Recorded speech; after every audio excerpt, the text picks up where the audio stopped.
नमस्कार, मी अर्चना. गावकडच्या रेसिपी या चॅनलवर तुमचं स्वागत. मी तुम्हाला फटाफट बनणारे एक छान असा झुणका दाखवणार आहे, पातळ झुणका. त्यासाठी थोडं बेसन पीठ घेतलेलं, यामध्ये हळद टाकायची. हळद टाकल्यानंतर थोडं थोडं पाणी टाकून व्यवस्थित असं मिश्रण बनवून घ्यायचं. गाठी राहू द्यायच्या नाही. छान असं मिक्स करून घ्यायचं. छान असा घोळ तयार झालेला. भांड्यामध्ये तेलामध्ये मोहरी, त्यानंतर जिरे, थोडं लसूण सोलून पाकळ्या सोलून अर्धवट असा कट केलेला, अर्ध्या ठेचून नाही घ्यायचा. लसूण टाकायचा. त्यानंतर बारीक कट केलेला कांदा, लगेच हिरवी मिरची बारीक कट केलेली. सगळं साहित्य व्यवस्थित परतून घ्यायचं. मोठ्या आचेवर कांद्याबरोबर मिरची परतवली जाते. सगळं साहित्य व्यवस्थित परतवलं गेलेलं. गॅसच कमी करायचं. आता यामध्ये आता सुरुवातीला हिरवे मटार टाकायचे, थोडंसं परतून घ्यायचं.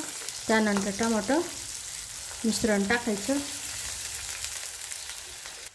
इथं बेसन पीठ शिजलं पाहिजे, त्यामुळे आता हे गरजेनुसार पाणी वाढवायचं.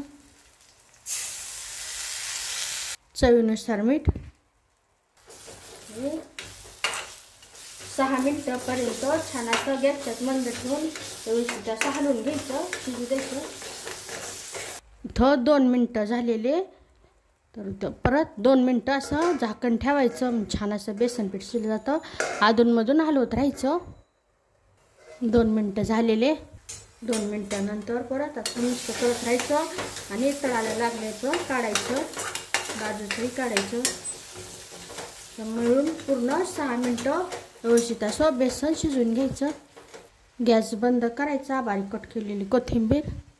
छान असा हा झुणका तयार झालेला. जास्त पातळही नाही आणि जास्त घट्टही नाही. एकदम सोपी झटपट अशी पद्धत. नक्की बनवून पहा. रेसिपी आवडली तर चॅनलला सबस्क्राईब करा.